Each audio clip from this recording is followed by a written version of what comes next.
It was really hard for me to accept that something so unjust didn't have a solution. There had to be something that could be done. So I often asked myself why the adults around me were so resigned to the fact that these kids, who were just like me, or even their own children, were living in a parallel reality so different and so cruel. As Kofi Annan put it, poverty is intolerable in a world of plenty. So as soon as I had some success, the first thing I wanted to do was to invest as many resources as I could into what later would become the most meaningful project of my life, working for children.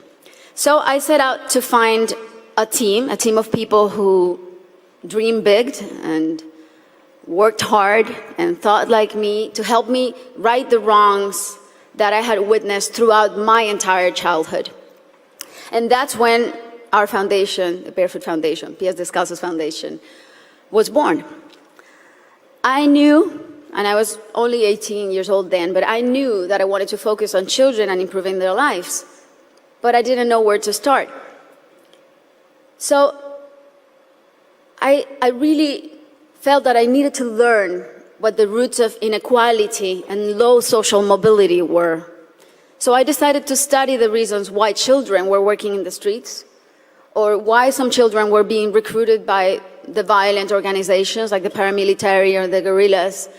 Why were so many children suffering from chronic malnutrition?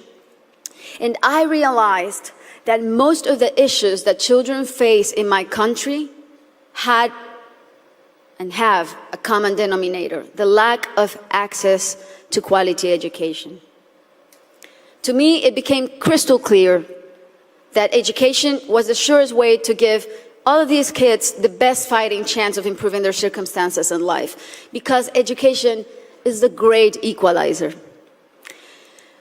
When I started building schools in Colombia, we chose the most remote areas where there was literally nothing.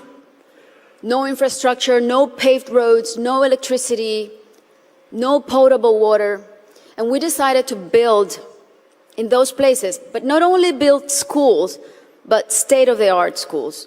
Schools with comprehensive models that included ECD programs, school feeding programs, parent and teacher training.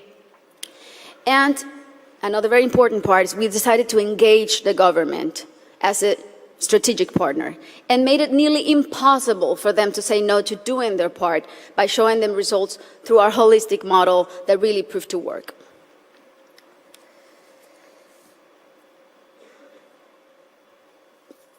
We noticed that as soon as a school is built in those places, everything is transformed.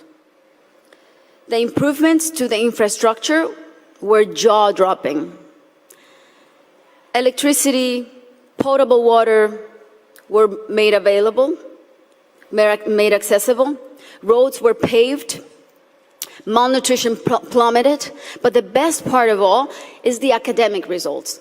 The kids really responded academically. And now those kids who could have been recruited by the guerrillas or paramilitaries, or that could have had a completely different outcomes for their lives, they're now on their way to the university and thriving in their communities. Some of them are athletes, some of them are professionals.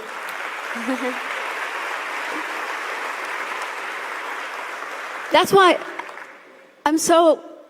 it really is a thrill to work for education. That's why I'm so passionate about it, because I've really seen results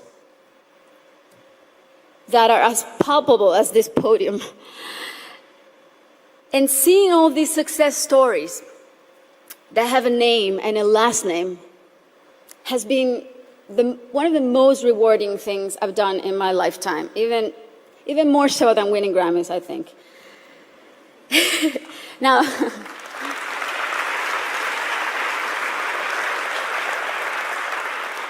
that said, our work is far from being done. Many developing countries are still rife with inequality and internal conflict, and there are a lot of kids who still need to be reached. History is not only the past. History, it's made every day in the present. And what matters now is how we go forward and how we fix what's wrong. And that is the real challenge. This is the goal of the SDGs and what people like Her Highness and myself and so many more of you who are adamant about achieving are here for. Facts don't lie, and numbers show what an incredible return on investment a quality education provides. For instance, if all students in low-income countries left primary school with basic reading skills, 171 million people could be lifted out of poverty. Systemic change often begins from the bottom up rather than the top down. The government must take responsibility, and we should all put as much pressure as we possibly can, but the rest of all, the civil society, should also do their part. What we have discovered, both at Pies Descalzos and Educated Child, is that many times only one single barrier to entry, such as no access to transportation or basic needs like a functioning bathroom, can prevent a kid from attending school or even put them at risk of dropping out. Sometimes all it takes to change a child's life is the security of a hot meal in school or the ease of being able to hop on a bus that will leave you safely at your classroom's door. It's as simple as that. And these are simple interventions and they don't cost a lot.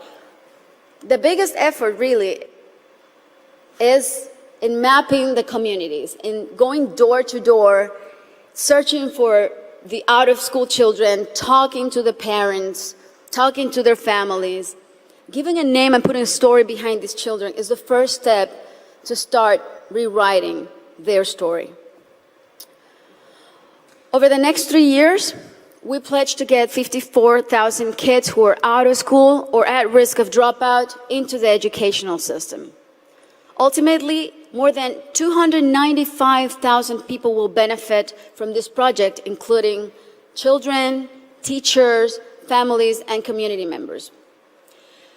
New schools and classrooms will be built. School kits and uniforms will be distributed. Children will be enrolled in school, feeding and transportation programs. Teachers will be trained in strategies and in how to identify those students who are at risk so they can receive psychosocial support. And we are extremely confident that this partnership is only the beginning and will be the model to replicate throughout my country until not a single child is out of school. This is our responsibility.